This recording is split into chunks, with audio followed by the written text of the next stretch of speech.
کہ یزید کے بارے میں حضرت مفتی تقی عثمانی صاحب کی رائے معتدل ہے. میرے خیال میں ان کی رائے یہ ہے کہ یزید کا حضرت حسین کے قتل میں شریک ہونا یا ان کے حکم پہ قتل کرنا یہ کسی مستند روایت سے ثابت، بولو بھائی، نہیں ہے، ثابت نہیں ہے.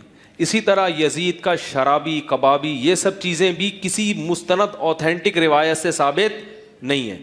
روایتیں بھی ہیں، اس طرف بھی ہیں اس طرف بھی ہیں، کوئی مستند مضبوط چیز نہیں ہے. شرعی شہادت چاہیے نا فاسق قرار دینے کے لیے، تو وہ نہیں ہے. اس بیس پہ حضرت مفتی تقی صاحب کی رائے یہ ہے کہ یزید کے بارے میں کیا کیا جائے؟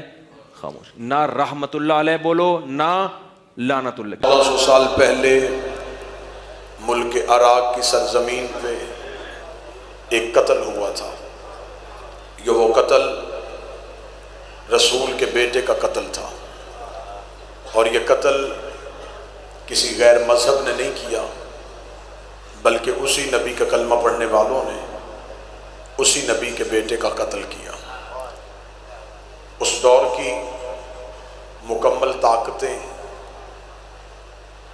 حسین ابن علی کے خلاف اٹھ کھڑی ہوئیں اور صحرا میں لا کے رسول کے بیٹے کو قتل کیا گیا. دشمن یہ سمجھتا تھا کہ شاید یہ قتل چھپ جائے گا، قاتل چھپ جائیں گے، لیکن مشیت الہی تھی، ارادہ خداوندی تھا، لہو حسین کی تاثیر تھی کہ اللہ نے ایک ایسی قوم پیدا کر دی جس نے خون حسین کو چھپنے نہیں دیا. اس قوم کی تخلیق کا مقصد صرف ذکر حسین تھا. پھر اس قوم نے اپنی مجلسوں کی صورت میں، جلوسوں کی صورت میں، ماتم کی صورت میں، زنجیر کی صورت میں، مظلوم کے حق میں اور ظالم کے خلاف جلوس نکال کے حسین ابن علی کے قاتلوں کو کسی بھی صورت میں چھپنے نہیں دیا. حکومتوں نے خزانوں کے منہ کھول دیے، وزارتیں دی گئیں، عہدے دیے گئے کہ کسی طریقے سے یہ قتل چھپ جائے، قاتلوں کے چہروں سے نقاب نہ اٹھے. ہر دور میں یہ کوشش ہوتی رہی، ہر دور میں یہ کاوش ہوتی رہی. یہ کوششیں چلتی چلتی یہاں تک پہنچ گئیں کہ ہر دور کے کسی نہ کسی نے یزید کو بچانے کی کوشش کی، چاہے وہ مولوی کے روپ میں ہو، چاہے وہ مفتی کے روپ میں ہو. ہر دور میں یزید کو قتل حسین سے بری کروانے کی کوشش کی گئی. لیکن یہ میرے مذہب کا وتیرہ ہے، یہ میری قوم کا شیوا ہے، یہ ہمارے ممبر کی تہذیب ہے. دشمن حملہ کہیں سے کرے، ہم جواب ممبر سے دیتے ہیں.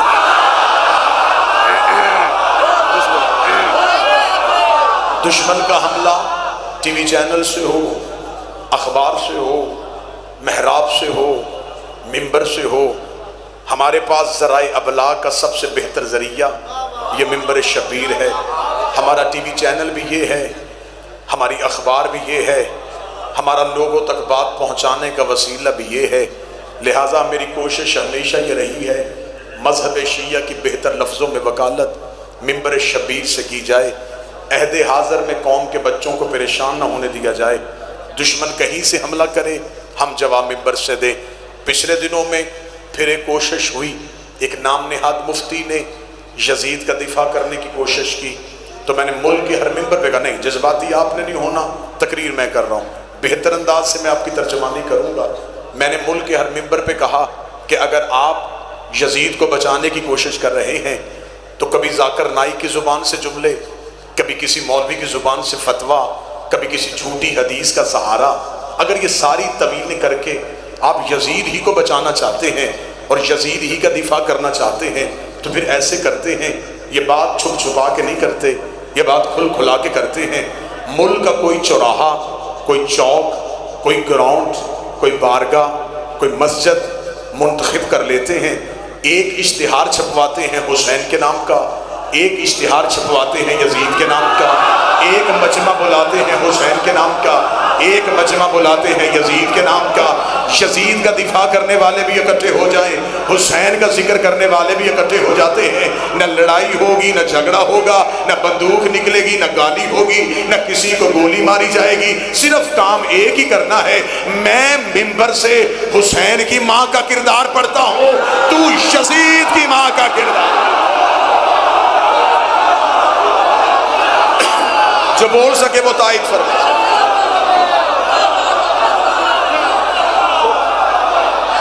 مالک حسین عزت عطا فرمائے، شہزادی کونین عزت عطا فرمائے۔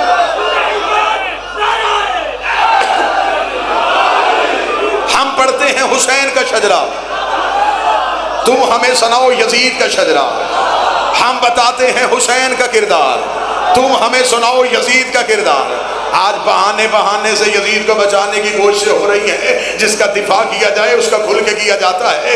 ہم حسین کا شجرہ بھی پڑھ دیتے ہیں، تو یزید کا کردار پڑھ دے، اگر تیری لفظوں میں، تیرے پاس تیری آنکھوں میں وہ طاقت نہیں، تیرے پاس کتابوں میں سیاہی ختم ہو گئی ہے، تو یہ کام بھی ہم ہی کر دیتے ہیں۔ حسین 3 شعبان کو مدینے میں بطول کے گھر قرآن بن کے نازل ہوا تھا، یزید شام اور حمص کے درمیانی علاقہ تدمر میں حاکم شام کے گھر عذاب بن کے نازل ہوا تھا۔ یزید کو پیدا ہوتے ہی گھٹی شراب کی دی گئی، حسین نے پیدا ہوتے ہی رسول کی زبان چوسی۔ یزید کا نانا بجدل بن حنیف عیسائی خاندان سے تھا، حسین کا نانا سید المرسلین ہاشمی خاندان سے تھا۔ یزید کی ماں محسود جس کے ناچ گانے کو پسند کر کے حاکم شام نے اس کے ساتھ نکاح کیا تھا۔ حسین کی ماں وہ زہرا تھی جو زندگی میں ایک لمحے کے لیے سجدے سے فراموش رہی، جس کے حیا کا نام قرآن تھا، جس کے نوکر کا نام جبرائیل تھا۔ یزید کا باپ وہ تھا جو اپنے باپ کے ساتھ مل کے تیرے میرے نبی سے جنگیں کرتا رہا۔ حسین کا باپ وہ علی تھا جو بستر پہ سویا مرضی یزدان بن گیا، میدان میں آیا کل ایمان بن گیا۔ یزید کا دادا ساری زندگی مخالفت رسول کرتا رہا، حسین کا دادا ابو طالب ساری زندگی حفاظت رسول کرتا رہا۔ یزید کی دادی ہندا جس نے رسول کے چچا حمزہ کا کلیجہ چبایا، حسین کی دادی فاطمہ بنت اسد جس کو کفن نبی کے کرتے کا ملا، جس کو نبی نے خود قبر میں اتارا۔ یزید کا ایک ہی بھائی تھا جو پاگل ہو کے مر گیا، حسین کا بھائی حسن مسند امامت کا تاجدار بن گیا۔ یزید کا شجرہ خبیثہ تھا، حسین کا شجرہ طیبہ تھا۔ یزید فاسق تھا، میرا حسین نمازی تھا۔ یزید فاجر تھا، حسین روزے دار تھا۔ اس لیے 26 رجب کو ولید کے دربار میں کھڑے ہو کے حسین نے یہ جملے کہے تھے، لکھ یزید سے میں تیری بیعت کروں تو کروں کیسے، میرے بابے جیسا تیرا بابا نہیں، میرے دادے جیسا تیرا دادا نہیں، میرے نانے جیسا تیرا نانا نہیں، میری ماں جیسی تیری ماں نہیں، تجھ جیسا میں نہیں، مجھ جیسا تو نہیں۔ اپنے لاکھوں لے کے تو آ، 72 لے کے میں آتا ہوں۔ 10 محرم کو عصر سے پہلے میں قیامت تک ہر حلال زادے کو یہ کہنے پہ مجبور کروں گا، حسین زندہ باد ہے، یزید مردہ۔ سارے بولو، آخر تک بولو، ہاتھ اٹھا کے حیدری۔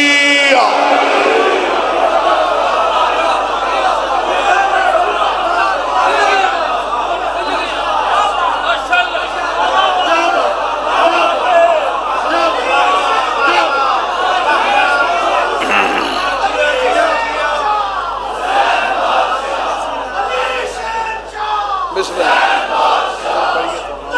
بسم اللہ بسم اللہ۔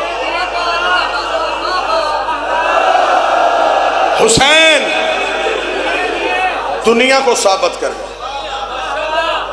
واجب الاحترام قابل سعد احترام عزت مآب جناب علی عباس الوی صاحب، الوی پھر اس کے بعد پھر علی۔